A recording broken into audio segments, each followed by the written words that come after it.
Well, first we're going to jump in and say we're with Coach Jack Baker.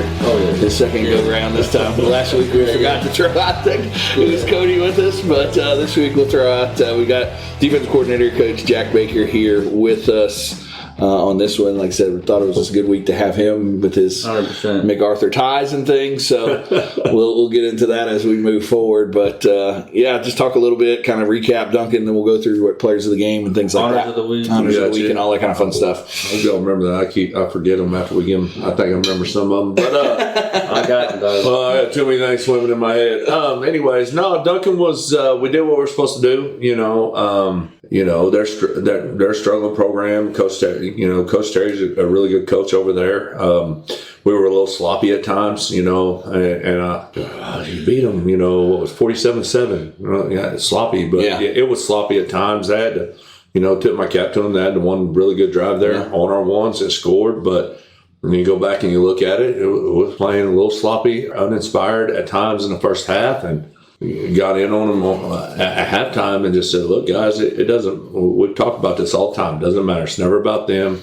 It's always about us. And we had some guys come out in the second half and really got after it defensively that I was really proud of. So we had some, we were a little worried about quarterback 3 and the other kid, but at the end of the day, we handled it up pretty good, Well, it's funny how far the program's come in 2 to 3 years, I guess you could say, when you can, 47-7 and really not overly impressed. It's sloppy, but when you look up at the scoreboard, you're up by 40 and whatnot. I mean, that just goes to show kind of that it's a different standard now and kind of where the program is and where the expectations are for us. And like I said, those standards too. There's days like that or games like that you're not happy with. And it's good to have those games that you're not happy with and you're on the winning side of them instead of the games you're not happy with and you're on the losing side. Right. And so, just went back and this week and tightened everything up. And I feel really good about where we're at and where we're headed, So, offensively, got after it. Trace had some really nice balls. Yeah. That ball to Mike was pretty sweet. And then, deep with the tray. Matt Lyon just had, Matt only had this many yards. Well, he only carried the ball 6 times or whatever it was, But he still had, close to 150? Yeah. I said it at halftime. I was like, God, they kind of bottled, Matt up. And halfway through the first half, I was like, oh, they're kind of bottling him up, so that's opening up this, that, and the other. Yeah. Then I go to halftime, I go, David, what has he got? And he had, 5 carries for 75 yards. Yeah. I'm like, okay, well, they really... And 30 from 30. Right. I was like, okay, well, maybe they didn't bottle him up that great, but it just looked that way. It's just, and that's funny. I talked to my wife about it, and she goes, yeah, well, Matt, I said, not every time he touches the ball is he going to go 80 for a touchdown. I know we got spoiled watching that a little bit, but every time he touches the ball, he's getting positive yards, and that's that's all you can ask for, in my opinion, from a tailback. Is every time he touches, don't go negative, and he doesn't go negative. And sometimes you're going to have them 2, 3, 4, 5 yard runs, And those will make a difference in win a ball game. Oh yeah, definitely. I mean, that'll 3, 4 down, 3, so I can't 4 yard runs is first down. Nor Ritson are very fun to tackle, so they go get after it. So offensively it was good. Trace, I thought, throw the ball well for the most part. The line, again, just another huge performance on our offensive line is as good as I've got to be around as a coach, and then like I said, defensively we were fine. It just a little sloppy for my field, and that's what's funny. And we was at the JV game at Cash the other night. Coach Gibson's over there. He goes, "Were you mad at me after Cash game?" I'm like, "No, I was just mad." I get mad when other people score. I don't care what the score is, So yeah, I feel that. It's just the way it is. So what was up? What do you think about Casey getting that interception touchdown? Pick 6, That was awesome. Casey's got such a high ceiling, especially defensively. When it's all said and done with, I think he's going to outshine Big Brother a little bit defensively. Anyways, I think, of course, Ritson's golden too, and he's still learning, but I thought it was pretty awesome. Little brother came in and replaced Big Brother and went pick 6 to the house. So, that's what's funny is looking at it, we've scored defensively in 6 of our 8 ball games this year. So, in 6 to 8 ball games we've had a defensive score. That's that's pretty good. Yeah, that's about as good as it gets. Yeah, well, especially when it was one of the big things that was a key. Yeah, I mean, all season. I mean, y'all talked about getting more turnovers and things, and not only are you getting them, but now you're also scooping and scoring or pick sixing and things like that. And when we went and looked, like stats, and like we went and looked last year, all right, where do we need to improve in? And if you look stat wise defensively, a year ago we were really, really good. Stat wise defensively. Matter of fact, we're better stat wise defensively last year than this year. But we're a better defense this year. Right? When you look at it and you look at where some of those stats come at and where they come from, and things like that. I mean, so we're actually way better defense this year than we were a year ago. But one of the big things that you're going to see a marked improvement in when we look at the end of season stats when it's all said and done with this takeaways and defensive points scored, So well, and there's a stat out there, and I don't know the exact number, but my father-in-law used to talk about it all the time as defense coordinator. It's like it's somewhere in the 70s, I want to say, when defense scores a touchdown. Like it's like 70% of the time, if a defense scores a touchdown, the team's going to win. And like I said, I don't know that you may know it, and this was 10 years ago or so, but it was somewhere in the 70s where if the defense scores, and then you run into the situation of defense and special teams, which we've been doing this year as well. I mean, that's points that you're not expecting. So, and then you got an offense as explosive as ours. I mean, that's why all of a sudden you're looking up and I looked at it last night, like at the Duncan game. I think Duncan had the ball 33 minutes of the football game. Right. Well, so you would look at it and be like, "Oh, defense couldn't get off the field." Well, that wasn't the case. Right. Defense would get off the field, and offense going to score in 1, 2, 3 plays. Yeah. I know at one point in time, probably after that, maybe the second or the third touchdown, I just clicked over to the offense and said, "Man, y'all can burn a little bit of this clock." Oh, so you want to stop scoring? No, I didn't say that. I just messing around. I don't click over to the offensive side very much, but I did do that. It was fun times. But and that's the thing. And you look at some of our games, and the explosiveness of our offense. We're going to play a little more defense at times, and that's okay. And that's fine. We're going to take points where we get them. It's just like El Reno. We had 13 plays in the first half, and we were up 28-14. Coach Castro's not going to complain if we score on defense and they don't get to have the ball, and we're not going to complain when they score on offense in 1-2 plays. You know? So points on points are points, and so it's a whole other thing if it's a one play drive and it's an interception. Yeah, but it just it makes me proud of our guys defensively because we're on the field for 33 minutes, and you go look and I forgot what the stats were, but they were under 200 yards for the entire game. Well, so when you go and you hold people under 200 total yards, and we've done that a lot, and you hold people under 100 yards rushing, you hold people under 200 yards passing, 150 yards passing. I mean, there's been games that way this year. Golly, they didn't move the ball at all. Right. So proud of our guys, and they're able to go out there and get after it, and then offensively, that's. I tell them, look, guys, we go get the ball back to our offense, they're going to go score. Yeah, and I truly feel like that. That it's going to happen. It's just sometimes maybe it's a matter of when is it going to bust, but at some point in time, it's going to bust. We have some really good kids out there that are going to go make some plays. So, yeah, I mean, at the end of the day, defense did really good. Colin had a big lick there. Yeah, very big. Jack had a sack, right? Yeah, Jack had a sack. Shay had a sack. Yeah, Shay had a heck of a sack, getting held guy on his back, and still was able to trip him up. Actually able to get the foot and get the penalty. I was like, we finally got a holding call, but we're going to decline it. So Ritson almost had the safety at that one. Ritson's got the guy wrapped up in the end zone, and he just flings it out. That's why I hate that new rule. That new rule now, they can just fling it and get rid of it. Yeah. There's no intentional grounding on it. So, what is it in high school? Do they have to get it close? Do they have to get it past the line of scrimmage? Okay. So I didn't know if there was a little bit of a difference just past the line of scrimmage, and it's not intentional. And so that rule, I don't like it. But You're a defensive guy. It is what it is.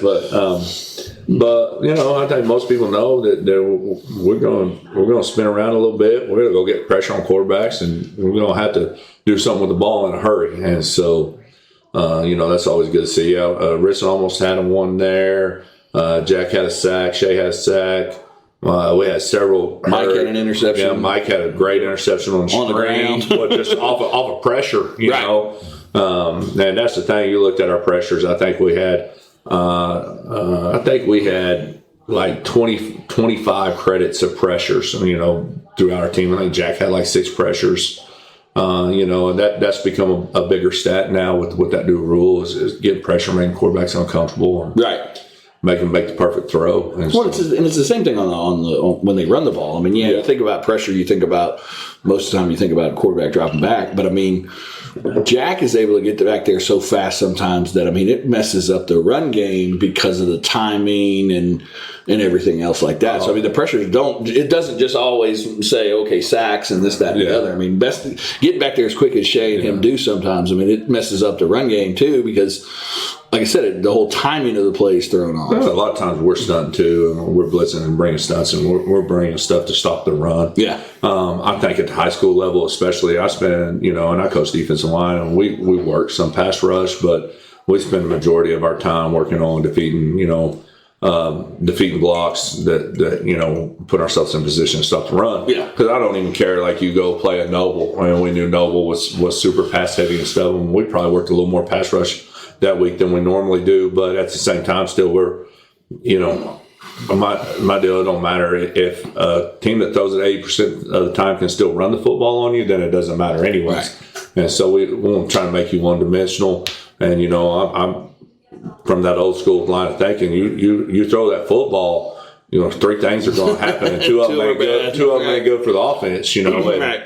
And so, you know. Well, it's demoralizing for a defense too when a team's just running off. Oh yeah, for it's sure. one thing when you're getting beat deep and things like that. I mean, that's not fun. But when another team just lines up and just demoralize and just beats you down running the ball, Yeah. I mean, that as a defensive, that just kind of, like I said, just kind of kills you. Yeah, and so you know. And so it's you know same concepts, same thing we're looking at this week. You know, we don't go stop the run. You know, you got 2. We got 2 really good backs, 3 really good backs. If the Booth kid's back, he'll get back there and he's fast. You know, Jeremy Hudson is a good hard running power back, and then Marquise Harris. You know, he's a shifty guy too. So same thing. We got to stop the run. You know, and force them into throwing the ball and they looked really good last week against El Reno throwing the ball. And so, you know, we're going to have to rely on those guys in the back end, rely on those guys up front to put pressure on quarterback and see what happens. Let's go ahead and get into the Week 8 honors. Okay. And just jumping off with Captain Trayvon Crabtree. Yeah, Trey has just had an amazing year, really. He's doing a lot of things right. And so that just kind of leads into him, you know, getting that honor as a captain. Saying the right things, doing the right things, being in the right places, and you know, and that's a big thing. When they ask me, you know, we kind of all vote on that deal, and I'm looking for guys. And what are the guys that have done the right things?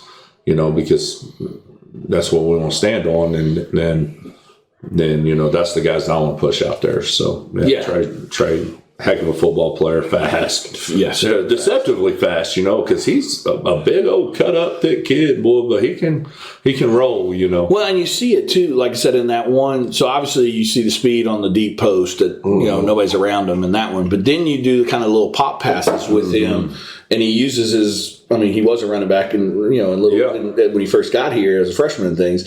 And then you don't realize, because like I said, this year a lot of times you see him running down the field wide open. Yeah. But then when he gets those little pop passes, you don't realize, like you said, how strong and how tough he is as a runner. Kind of because he's looking most of the time on those pop passes. A lot of kids are going straight to the sideline, Forrest Gumping it, and just kind of taking a left. And he's more you know, because he's got that natural vision as a running back, and he's looking to cut it up. And then once he cuts it up, he's breaking tackles and doing some things like that. So. And we talk about it all the time. I mean, probably one of the most improved, if not the most improved kid from one year to the next. Yeah. So it's glad that he's doing so good at that. But I mean, also obviously he's handling things off the field and kind of impressing the coaches with everything. And he named the captain. Yeah, and that's, you know, like I said, when they ask me to vote, that's the guys I'm looking for. Guys doing the right thing on the field, guys doing the right thing off the field, guys that are saying the right things, guys that are leading the right way. You know, to the culture that we've established here. I'm going to say that we're trying to establish because those guys did a long time of establishing. Then I got to get here last year, and I think the culture's been established, and so this guy's living up to the culture. Guys living up to the standard of what we're looking for, and he's been doing that. He's had a tremendous year. Practice player of the week, Gage Elam. Gator. When it's practice players, I'm like, who are the guys that Made us better. Well, you made us better, but I'm not having to go find guys for scout team. And Gator was that guy, and we have some guys like that. Jake Deal, Zayden Roberts, these are all guys that have been practice players the week before. And so we came up, I said, here's what I know. Gator ran out there every time we need scout defense and lined up and gave us a look, and he goes hard. And explain that to some of our listeners that don't understand practice and some of that stuff when you talk about going to find scout team players and things like that. I mean, yeah, we're trying to get the best 11 guys out there that can play in their role and give us as good of a look as possible to prepare for the week. All right, so our offense running against our scout team, who's running defenses and blitzes and coverages and stuff that the other team runs. And so, you need guys. It's not just a body that's a good athlete to go out there. You got to kind of be smart, because I'm back there yelling different things. Right. And Coach Castro does a great job of trying to put things that he needs to look at in our terms, so it's easier for our guys. There's times I'm like, hey, I need a mic to go to the B gap here and the safety to come off the edge here, and having to say some different things. But so you need guys that not only get after it, but guys that listen. Not hanging out and doing all kind of crazy. So the Black Flag Bearer and the Rough Rider week are both Jace Williams. So Jace Williams, I talked to Coach Castro today. His O-line rating was 99. Wow. He said that's the first time he's seen that in his 11 years of coaching. Yeah. Yeah. Yeah, that's pretty tough right there. So, offensive line-wise grading, I've coached offensive line for a couple of years. I'll never do it again. I'm done told them, like, if Adam leaves, that they better find somebody else, because I'll leave too if they try to make me do it. Coaching offensive line is the worst. You have to love it and eat it, breathe it. I just assume, be punched in the face over and over again and do that. Like, I think if I die and end up in hell, that's what's going to happen. I'm going to go down there and be an offensive line coach. And so that just tells you how good Adam does. Like, I think you've got to have a screw loose coach offensive line. But to grade 99 is incredible. Yeah. At any position. But an offensive line, I've had kids grade 70 and 75 and go, they had a great game. Right. And so to him to grade that high is special. And then as far as carrying a black flag, you just, like, people just see that, and it's kind of a symbol, and that's what they call our defense, the black flag. On that staff is AKA, which means something to our program. And that flag is a symbol of our defensive philosophy and our defensive mindset. And that deal, just a no quarter, and it just doesn't matter. Last year I was big on, like, let's score 0-0. Didn't matter how far ahead we were, how below we were. And so that really means something. So to carry that flag, to me, and you'll have to ask the kids how big of an honor they feel. I think they feel it is, because they know what it represents. And, that's, like, it's what is the guy that I know that you had to kill to beat. And it's not always the big hit. A lot of guys do stuff where they give out an award for the big hit. It's not always the big hit, and it's not always the guy that's the defensive player of the game. It's the guy that represents that. And Jason on defense is just so unselfish, and he's got to be unselfish at the position. Yeah. He's so unselfish at nose guard. He made quite a few plays last year at nose guard, and now this year, people look at him like, we got to double him. He's been double, tripled. He's been high load, which is illegal cut block. He's had it all thrown at him, and he just mauls up that middle, and does some really good things, And so it was time for him to carry it, because he's just been so steady all year long. He doesn't get the eye-popping stats defensively that a Jack Angeli or even a Shea Spencer gets. But, man, But by doing his job, he allows those guys to be single teamed on the outside, and then allows Ritson and Colin to kind of run free. I just don't know how you do it, because you got 5 offensive linemen to block 5 guys in the box. And so and the 5 in the box that we got pretty good. You take the inverts out. And so now it's like, all right, do you single block Jack? That's dangerous. Do you single block Shay? That's dangerous. Do you single block Jace? That's dangerous. And so if you don't single block any three of those, now who's getting off? Now you're having to work combos and get off of those down guys onto the linebackers. Well, I mean, I think we got two pretty good inside linebackers. And so, you know, we free them up for just a split second. They're going to be in position to make plays. Right. You know? And so that's why Jace got it. And he's very deserving. And he's such a nice and goofy kid off the field. And I love him to death. Like, he's best friends with my youngest son. And, you know, and I always joke that they're about on that same level with each other.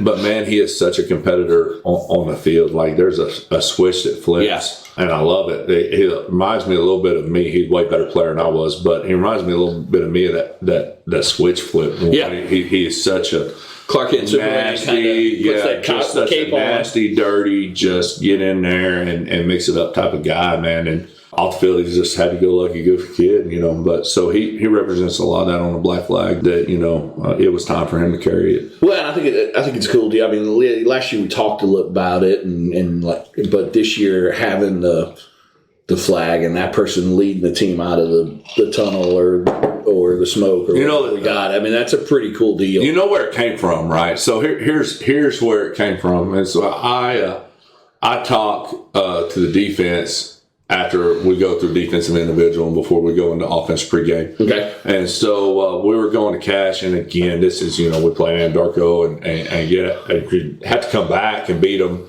And I still don't know what kind of team we had. Nobody does, really. Right. And this we're talking about last year. We're talking about last year, and we're getting ready to play cash. And, you know, here's the one thing I know: like, you don't want to get fired, beat your rivals. You know, and so you know, like. And so that was around the time all that stuff was going on. Mike Leach died and all that stuff. And I'm a big Mike Leach fan and got into looking at that. And then I got to looking into East Central. So my pregame speech that, you know, was talking about, you know, the semblance of the flag and flying your colors and a no quarter and stuff in the Pirates back in the old days. And it just resonated with our kids, and I was like, this is our the field is our sea, and, you know, it's something goofy. I come up with some of the goofiest stuff, but anyways, man, it really resonated with the kids, and I was like, man, that's it. That's you know, that's it, man. And they played lights out, and we got the first shutout of my time being back at Elgin. Probably of my time at Elgin. I don't know if we shut out anybody my time before, but you know, and we got that shutout at Cash. It was huge, and that was when things started to snowball. And our kids like, oh, you know, and everybody's like, oh, now I'm figuring out what kind of team we got, you know, and so that's kind of stuck, and that's where it came from. And well, you know, it means a lot to the kids too, because like a lot of their pictures this offseason, things like that, were related to it. They, you know, they had the black flag like hanging over them and things. So I mean, it's not that it's just a shtick or whatever else. I mean, it means something to them, and carrying it, and you can tell whoever is doing it that week when they start twisting that flag. Some do that better than others. Yeah, some do. But when they start twisting that flag, you can see that, like, and I mean, it's got to be a cool feeling because I mean, they're leading the whole team out into that, for, you know, and out of that tunnel. And that's what I love about Coach Wyatt. And when I told him, I mean, this is what I want to do. You know, I bought 3 different flags. You know, I ordered them off Amazon. And I'm like, I don't like this one, and I don't like that one. And so I'm like, got it. But, you know, so Coach Wyatt, and I said, man, this is what I want to do. And Coach Wyatt's like, cool, I'm in. You know, and that's really special. And it's really just kind of morphed. And you look at just, I mean, yes, we talk about it being defensively, and, you know, offensive Rough Riders and, you know, all that stuff. But, man, it's really just the group of kids we have. I really think, you know, unless something drastically weird happens, you know, I mean, they will give everything they have. And it goes back to like the Guthrie loss last year in the playoffs, man. Guthrie was it's hard to say. Guthrie was a better team than us last year. But, man, our kids fought. And they scrapped and they did, you know, they were learning how to win last year, and it just kind of goes to, it just all ties together. I'm pretty happy how it comes out. You know, a lot of people might think it's silly or, you know, stick, but man, it means something for sure. Well, like I said, you can see that it means something to the kids, not only just, you know, to us and the parents and things like that. I mean, it truly does mean something to the kids, and they've rallied around it, and they've loved it. And that's a big deal, too. The AKAs on that staff, like, listen, that staff, like, first off, I got to tell you, I found that staff in Coach Castro's backyard. It was just a beaten up weather stick. It looked like he had a Tomb of Jesus decoration out on the side of his house. And I saw it and I took this stick and I said, Adam, I'm going to steal this stick. He goes, oh, okay. Like, it's a stick, it's all weathered and cracked. And we got it to AJ McGovern, right? Yeah. And, man, he fixed it up and he put AKA on that stick, and we made a flagpole out of it. And it's just an old beat up, looks like it's been through the war stick, and that's part of the semblance. And, right. And AKA, and when we talk about stuff meaning something, that's kind of that football motto, AKA, and everybody wants to know what it means. I got 50 shirts that say AKA on it.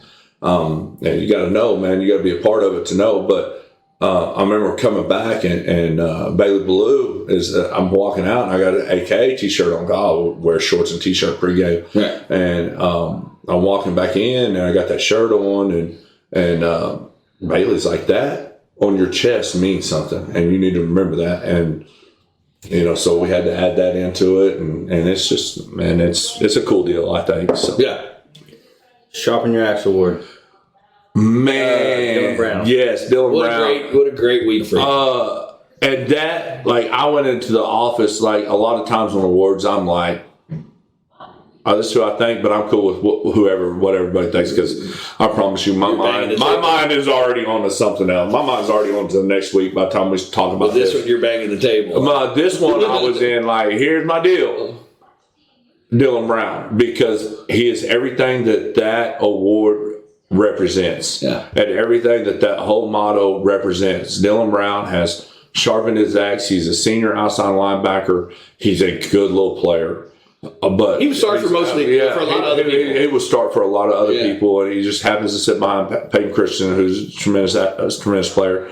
And so we held Peyton out last week, and Dylan Brown has run down on kickoff. He's done everything we've ever asked him to do, and we're like, all right, man, you are up. And he went and played and had a tremendous game. I was so proud of DV and the game that he had. And I said, look, he is everything this award represents. I don't know how we give it to anybody else. Yeah. I mean, he has stayed in the fight. He's learned. He knows everything. He's not one of those backups that doesn't pay attention. He knows how to line up. He knows how to run stunts. He knows how to drop into coverage. He knows all those things. And so he went out, and I was a little nervous on the quarterback pulling it out the back door on us with him.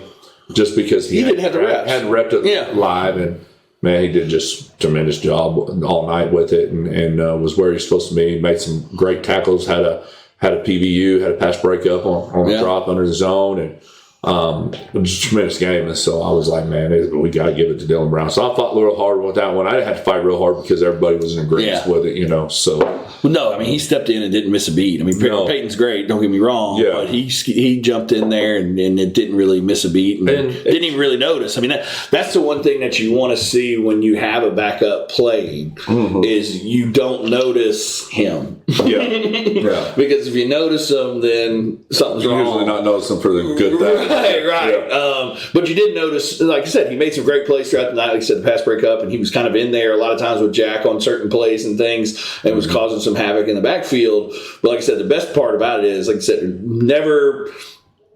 said, nobody would have known that he was, a backup and things like that. But I mean, it also goes to show, like you said, the preparation that he put in, that he's been putting in all year. Yes, because you can't just step in. You can't learn that position in a week. Yeah, that's one of your toughest positions. Yeah. That weak invert spot is there's a lot of responsibility. It's probably one of the most important positions on the field for us, and so it's not something you just he didn't just all right, we couldn't just take this guy and put him there and say, hey, this is what you're going to play, this is how you do it. So I was super proud of Dylan, and very deserving of that award. Glad he got recognized for it, man, and I hope he took a lot of pride in that because he should, because he did such a great job. So, what about Peyton? And then Peyton dressing as a coach. What about that? What about the impact he has, though? Getting everybody fired up, you know what I mean? Peyton Christensen is just God, you love him to death, man. And he's such a freaky player. At times you don't notice him. And then you go back and you put on the film and you're like, holy shit, that's a hell of a play. Right. And so Peyton's just great. Not the fastest, not the strongest, but one of those kids that you need to win. And he's squirrely, he's so squirrely. But, I coached his brother, Johnny. I coached his other brother. I coached all of them. So I'm glad I got a chance to come back and coach him. He's been a wild child that you've just seen grow up. And I think he's on his way to being a great human being, a great young man. I'm super proud of him. He came in, he told me the other day, and he finally brought it in today. I think it was his grandma. He says, Grandma was at the store, and after they did the article in the paper on him, and he thought they were talking about Jack Angeli, and Joe Goodman was talking about me. And he brought me a name tag, a nameplate like you set on your desk, and it's chaos coordinator. That's the most awesome thing. It's chaos coordinator. So if you come in there now, they're on the shelf there in front of my desk. And that ledge, this says chaos coordinator. That's just perfect, man. And so, but all good teams need a Peyton Christensen type to kind of keep things. He dressed up, looked like Coach Wyatt, and stomped around out there, and on the real though, you talk about him dressing like a coach, man. He was such a great coach for Dylan Brown. He was talking to Dylan Brown coming off the field all the time, and That's awesome. He was engaged and talking and doing what he needed to do to still contribute to the team, even though we were holding him out.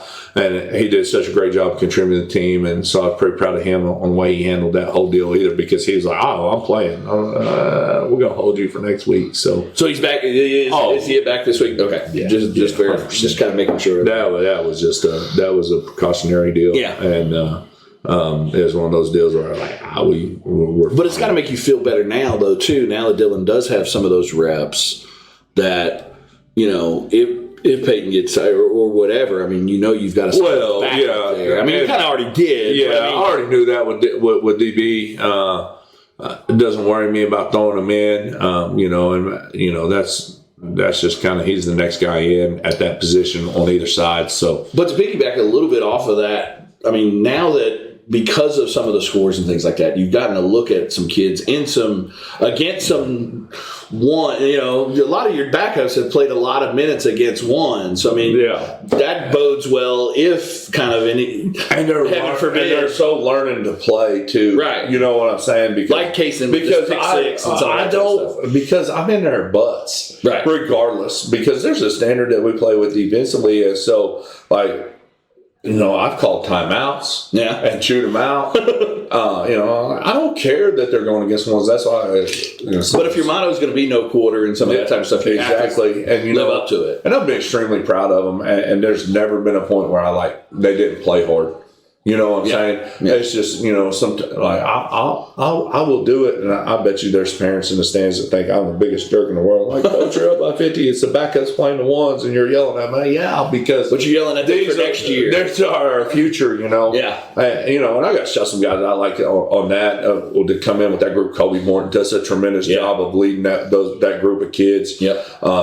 Man, Braxton Antuna is going to be that next one at that spot. Yeah. That spot that's really important. That's going to be Braxton Antuna. He made some plays Friday night at Duncan. I was like, whoo. Yeah. Some plays where I put him in a bad position to what the offensive call was, and he made, he saved me, and that's the big thing. You look at those ones I talk to all the time, like, guys, I'm going to make bad calls. Bad calls, and you are going to have to make me right by your play. And our kids do such a great job of that. You talk about Colin Donnelly and Jack Angeli and Shea Spencer. Man. What has he meant to your defense this year? Because, like I said, last year he was kind of a spot guy. Yeah, he was a spot guy. Can we go ahead and add? Oh, yeah. Go into Defensive Player of the Week? Shea, yes. Shea, yeah. Okay. Shea has grown so tremendously. And what is crazy about it is there's so much more there to grow with him. He's one of those that come in at half like, guys, it's fine, but we're a little lackadaisical. We're a little sloppy. And Shea comes out and just dominates the line of scrimmage. Yeah.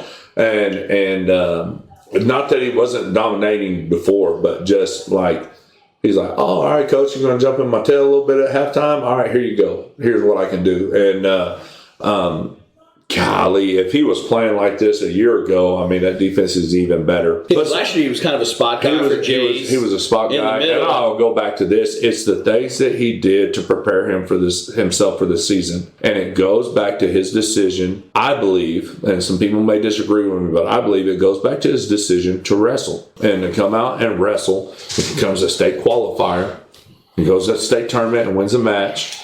And it goes back to that decision, that mental capacity and that mental toughness that I can do whatever needs to be done for me. And he has done that. And then the work that he put in the off season and the way he's pushed himself.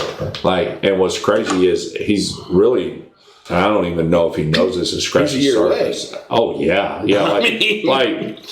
He ought to have an offer at the end of this season from every state college in the state. And we talk about Southwestern, East Central, and all those. He put out a highlight film on Twitter the other day. I shared it, and he put out a highlight tweet. I freaking texted Coach Castro and Coach Wyatt, and kind of had a little coordinators chat group. I was like, "You see Shay's film? It's like crazy. He's a freak of an athlete for his size. There's a play in there that's wild. That like outside of being a D-line coach." That you maybe not see how good of a play that was, but he gets high load, so that means he's got cut block coming on him and someone else engaging him, which is illegal. Right. And he plays off both of those, plays off the cut, defeats the high block, and makes a play in the backfield for a tackle for a loss against Ardmore. And I'm like, that's the most tremendous defensive line play I think I might have ever coached. Right. As seen as a coach, and so. He don't know that. He probably doesn't need to know that. I hope he don't listen to the podcast, but he does. but what's crazy with him is he is just now learning how to work, how to really work, and how he's so smart. First off, he's smart. He's so smart, and I think he gets bored at practice. And he's starting to, and I think that's probably always been his deal. And because he knows every stunt, he knows how to run every stunt from the strong end. He knows how to run every stunt from the weak end. He probably knows where the linebackers go, and it's the same offensively. He's a super smart player. But as his work ethic continues to grow and he continues to push himself in those areas, I mean, I'm telling you, he can play. And we go back, I mean, I know it's a couple weeks ago and it wasn't in this game, but I mean, the interception touchdown, the wherewithal to first of all, read it to screen. Yeah. To not just continue to run at the quarterback. I mean, that shows smart. Yeah. And then to stop and, stop on a dime and jump up in the air as a defensive lineman isn't necessarily the easiest thing to do. Yeah. And then the strength and wherewithal, and I don't give a damn, I'm scoring here too. I mean, just a great, like I said, I mean, that just showed kind of, and encapsulated everything that he is, like smarts, athletic ability, and then the want to get it in there. And I mean, and then he did have another one too. I think this game they showed a clip or something. He was about 2 feet off the ground trying to block some pass. He's super athletic for a big guy, super athletic. He's quick. He's kind of deceptively fast. When you see that a ton on the offensive side, I know he was defensive player of the week, but now that we've moved him out to tackle, like I said, last year being at center, he kind of got held in and was, kind of just down in the trenches. Yeah. But now that we moved out to tackle and he's able to get out in front on some of those counters and some of those plays and be able to pull, I mean, you see how fast and how athletic he is. You look up and he's 5 yards in front of Matt, and running right with him. Yeah. And I mean, that just goes to show, like I said, his athletic ability and everything else. And he's playing with a tremendous amount of confidence right now, which I would think everybody in the team is. Yeah, which is golden for him. And man, I can't wait to see, with him as far as how it all ends up by the time he graduates. He's just a junior. So if he has another off season like he did and puts in that much work again in the weight room, I mean, he could probably put on another 15, 20 pounds before next year. And that's what we talk about. We talk about with those really high caliber athletes that don't get complacent. Don't get complacent with Shea Spencer, Ritzenmeyer. Don't get complacent. You can always get better. Yeah, and so don't. I always say is don't be satisfied with being the best at Elgin. Go try to be the best in the district. Then try to go be the best in the state. Don't get complacent. And he hasn't so far, but it's amazing. You look at him and go, he may not be the best defensive lineman that we have. He may be the best player we got on defense right now. Yeah, the way he's playing. The way he's playing, and you go look at that, and it's like, he's got some pretty darn good ones. Look, and when you practice him every day, and you go like, there's so much more growth left out there for him. It's it's a good problem to have. Yeah. So. Well, and then the fun thing too to watch him is, he is having fun doing it. Oh yeah, all the kids are having fun. Don't get me wrong, because we're 8-0 and whatever else. But specifically with him, you look out there. And it's never a situation where he's necessarily showboating or doing it to the opponent, but he's looking at our sideline, doing a little dance, doing a little something, just kind of motivating and doing whatever. So that's awesome to see too. He's a character. Let's jump into the special teams player of the week, Jake Deal. Jake Deal, freshman. He's just a human car crash. He really is, and Jake's done a tremendous job, and boy, he runs down there and he throws his body into it, and I think he's going to be a really, really good football player in the future for us. And he runs down on kickoff, gets after it. He's going to throw his body in there and try to get a tackle on. So it was a tremendous job by him. I was pretty proud of him. Offense, Michael Adesola. Man, Mike had a really, really good game offensively. Had a pass negated that was a great catch. That was a great catch, yeah. He had the drop in the bucket. It was great throw, great catch by Trey. So I was really pumped about seeing him. And, this come from defensive standpoint was, his under routes last week were really, really good. He cut some drive routes and some drags and stuff, just finding some different ways to get him the ball in his hands. And again, here's another guy that probably could have been sharper than your axe player of the week too, because he did it on defense too. Mike's just one of those guys. He's so golden. His blocking on the edge at receiver's great. Yeah. He just does all the little things right. And, man, such a great kid. Like, I love Mike. All the Adesola's coach, all three of them. I don't think that little one's going to be. He might be better than both of those other ones. I got my eye on K. I'm working on him. But no, Mike's a great choice. Glad he received that honor. We gave him the OSN Player of the Week too, just because, like I said, he did it on both sides of the ball. He got the vote up there in the booth from us too. But people don't understand, and you kind of touched on it there. So his blocking as a receiver on the outside is the reason Brody catches a 2-yard pass and goes 60, and Trayvon does those speed sweeps and things like that, and Matt and Ritson have those long runs. You don't see it a lot of times because you're watching the ball with Matt and Ritson and whoever's got the ball in their hands, but his blocking on the outside is phenomenal, and that's a testament to the type of kid he is, because there's not many receivers out there that they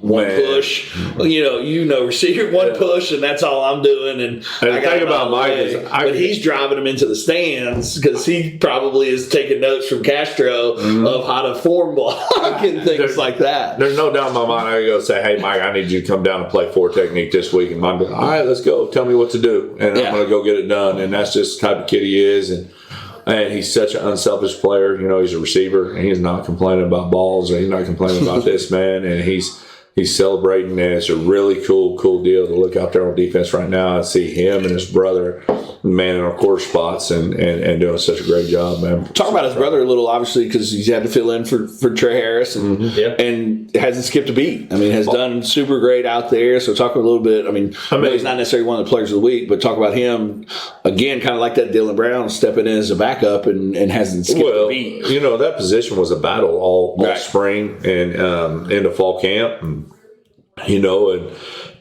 for a while there, I don't know who it's going to be, and Trey Harris kind of wanted out, and that's a tremendous loss to us with Trey. Trey's such a great kid. But Josh was ready. He was in that battle for it. He was neck and neck for that spot all year. So when you really look at it, it's not here's the backup we got to roll with. That's 1A and 1B right there when you look at it. And he just goes in there and out just replaces Trey and pick sixes it. So Well, he replaced that's even different because he replaced Brody in that one. So, I mean, now he's playing safety. Well, he went first and replaced Trey, and then Brody got a little banged up there. So then we went Bryce, Bryce Martin, another guy that was involved with that battle for a corner. And so we're like, all right, well, pull Brody because game's in hand. Let's move Josh to safety and go Bryce a corner. And so Josh is a smart kid, can play both spots, does a tremendous job, and super proud of him. And like I said, he's in that. People don't understand what kind of battle that was for that corner spot coming in and replacing Toby Parker, who never looked like much, but was like we showed up with Mike and Toby at our corners, and everybody said we were going to go at Toby at the little guy, and that might have been the wrong decision, but that was the big question mark. It was a super battle for it, and a lot of those guys got a lot of reps over the spring and team camps and 7-on-7s, and it wasn't anything bad. I go, all right, Josh, you're up, man. Your turn, and he's took it and run with it, man. And pretty proud of him. So I want to jump back into Mac, right? Okay. One thing you said on the previous podcast is once you coach a kid, they're always your kid, right? I want to talk to you about, what it was like going back there last year, the results, the highs and lows, and then, now coming back. Going there last year, I was glad for that week to be over with. That's like everybody, you pumped up, you won. I'm like, I'm just glad it's over with. And there's still some kids on that team, on that McCarthy team that I still do have good relationships with. And so that was probably the weirdest thing for me. But first off, when I left and I went in and I told those kids I was leaving, and that was a hard thing to do. And it always is because you get attached to them. I'm not I don't care about wins, loss, I care about kids. And so, I told them, and they're like, we understand, Coach, and they understood the reasons. And I told them the reasons why I was leaving, and we understand, but we're still going to whoop your tail on when we play you next year. And I said, I expect you to do nothing less than try. So 100%, and I would be disappointed if you didn't. So I'm where my feet are, and my feet were at Elgin. And here's the other thing that adds all into that is I've lived here. I've been here before I lived here. My kids go to school here. I knew so many of these kids when I came back. I knew Shay, I knew Colin, I knew Payne Christian, and they knew me. And so, which was good for transition because it's like I walked in. I firmly believe, all kids are the same no matter where you go. And I've been at different places in different situations and scenarios. You want kids to play hard for you, and you want kids to believe in what you're preaching on. They got to trust you, and that's the first thing you got to build a trust. And I felt like when I walked in here, I had instant trust because of the relationships I already had with some of them. Go over there last year, and they got after us offensively. But sometimes that's where it is. That's always tell them, make them snap it again, and that's what we did. And we got some stops and when we needed to, and some turnovers when we needed to, and the game was over and we won. And it was such a weird feeling for me as a coach that I've never felt. And because at the same time I'm ecstatic for our guys. They work so hard to win, and at the same time, you got I see the pain there, some of the relationship with the kids. And it's obviously always going to be no matter what level, but it was a deal that I came from Mac last year and went to Elgin, and both ways, and I felt like it was too much about me and or things made about me and not about the game and the kids playing in it, and so I was glad that it was over, relieved that it was over, and glad it was over, and it'll be the same. And I think every year that we go by, and now they're getting some kids, I think it'll be easier. It'll be a little better, But right now, there's still kids over there that I know that I coached and had relationships with. And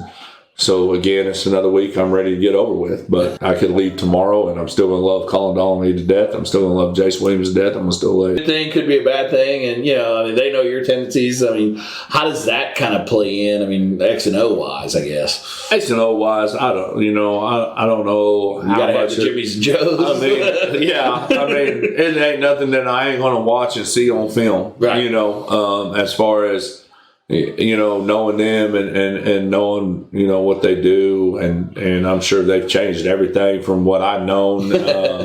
And they do a good job over there, especially, offensively and defensively. But I'm looking at it from an offensive standpoint. They do a good job of with what they do. So I don't know that, that's what people asked me last year. Is there an advantage there? I mean, I don't know, other than I've sat in meetings with them, and but they've sat in meetings with me. So I think all that's a wash. But on 3rd and 8, you're not sitting there thinking, "Oh, well, in that meeting on 3rd and 8, you're only thinking about your kids and your So, what I've seen them do, and right. People playing that they think they can win with. Because I've sat in meetings with those, and those guys are good coaches over there. And I know they got a game plan that they think they can win with, and I know that our kids got to be prepared to go try to counter that. And so, and I think that's, I don't know. Maybe they think I'm not a good coach. I don't know, but I'm sure they're saying the same thing, that they, got to have a game plan to go be successful with us. Well, I mean, you do that every week, but I just knowing them that they've worked extremely hard to prepare their kids, and I think that they probably know that I've worked extremely hard to prepare our kids. And so I think all that stuff washes out. It comes down to kids you get out there and making plays or not making plays. Talk a little bit about kind of the perspective of our kids this week. I mean, obviously, we're where we thought we would be at this point in the season. Mm-hmm. I mean, when you looked at coming into the season, when you looked at the schedule and you thought with as many returners that we had, basically returning the whole team and this, that, and the other, we thought we could possibly be rolling in these last 2 weeks.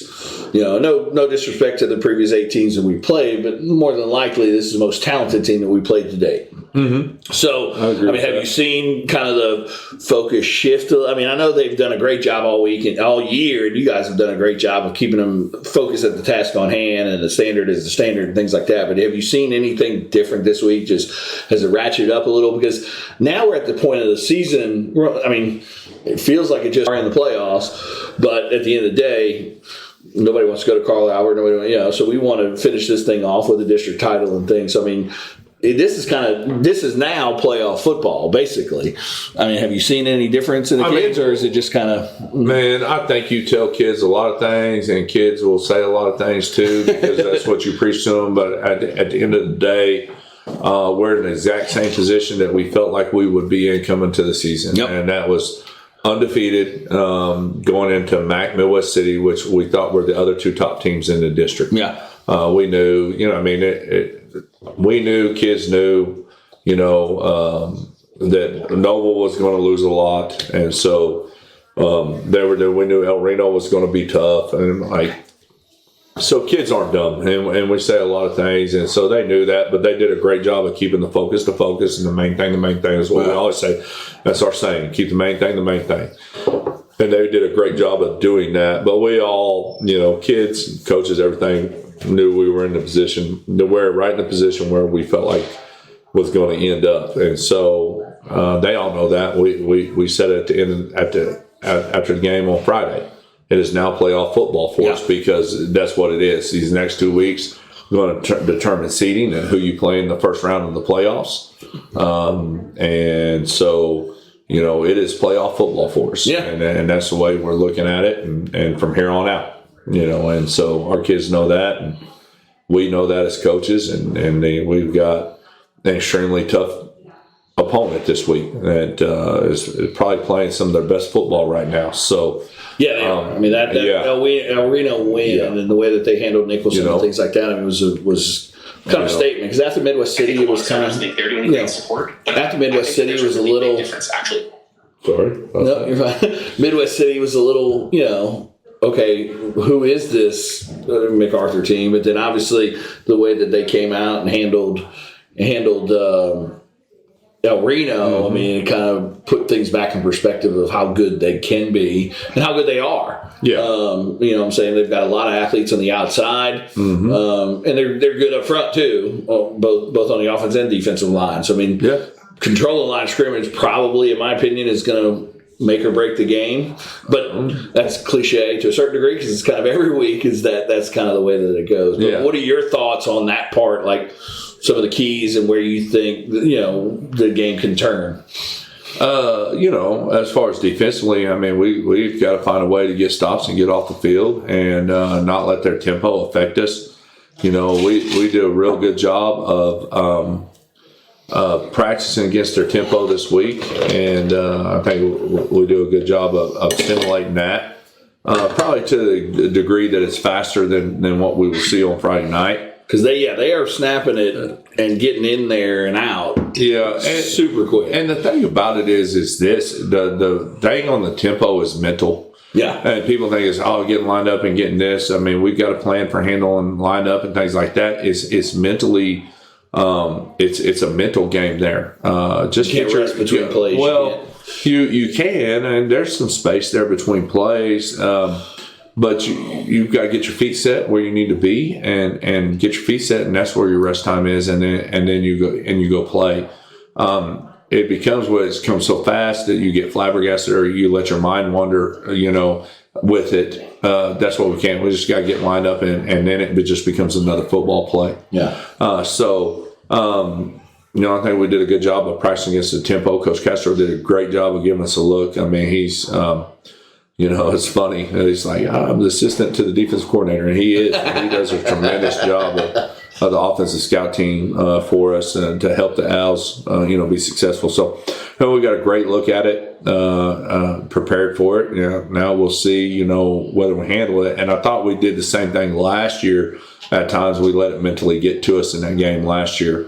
So I think seeing it last year, everybody back kind of know what to expect with it, and then practicing this week, I feel really good about it. But it is an issue that we got to deal with their tempo. Well, we didn't talk, kind of piggybacking off of what you just said. We didn't talk about him much because he wasn't a player of the game or whatever. We talked about the big hit, but having a kid like Colin out there, like you said, Colin gets you in and out of some. You've talked about it on the last podcast we had with you, getting you in and out of some things. Oh, I mean, having a kid like that is so. Not only is he a great player, but I mean, he's a coach on the field. I mean, having him out there in those situations. I mean, talk about what he may have to expect this week. I don't know if it's more on his shoulders or what the words are, but I mean, with him being kind of that quarterback of the defense and calling plays and things, talk about a little bit about kind of his role in situations like this and game plans like this. Colin is just, he's an extremely smart football player. He's an extremely good linebacker, maybe one of the best linebackers I've got to be around as a coach. He reminds me a lot of a kid I coached named Eli Rushing at Punta City. Just kind of the same type of player, just really hard nosed, but really smart and savvy. He has a lot of freedoms out there. He can change some things if he feels the need to. We talk about those things that he can change and what he can't change. And at the end of the day, I'll live with his decisions because that's how much I trust him. Having a guy like that on a field, you don't always have a guy like that. No. When he leaves, I'm hoping that's going to be Kaisenmeyer when Colin leaves. But he quarterbacks that thing. He really does. I always say our defense is going to go how Colin Donnelly goes, and I believe in that. Not that we don't have a lot of great players on that defense, but man, he's a special one. Love him to death, and so glad I got to coach him because it's been a tremendous to watch him grow, and he's grown so much from a year ago to this year, and I trust him with a lot of things, and so he ain't ever let that trust down, and he ain't ever going to do it, and he plays to the standard. Yeah, he's definitely going to be instrumental this week, getting all that sorted out, and he'll do a good job of that, no doubt about it. Final words. You want to go first or last, Coach Baker? I don't care. Wherever you want me to go, I'm pretty even. I'll go first. All right. My biggest deal is it's like, why not us, man? I see the effort the coaches put in. I see the effort the kids put in.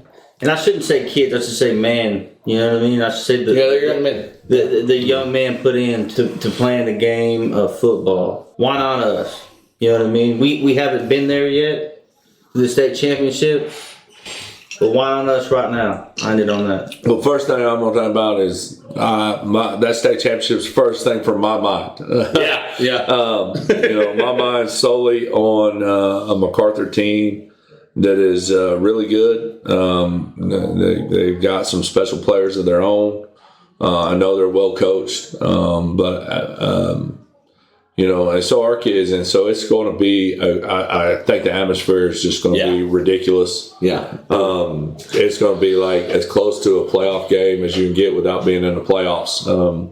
as far as atmosphere and the talent of level that you're going to see on both the fields.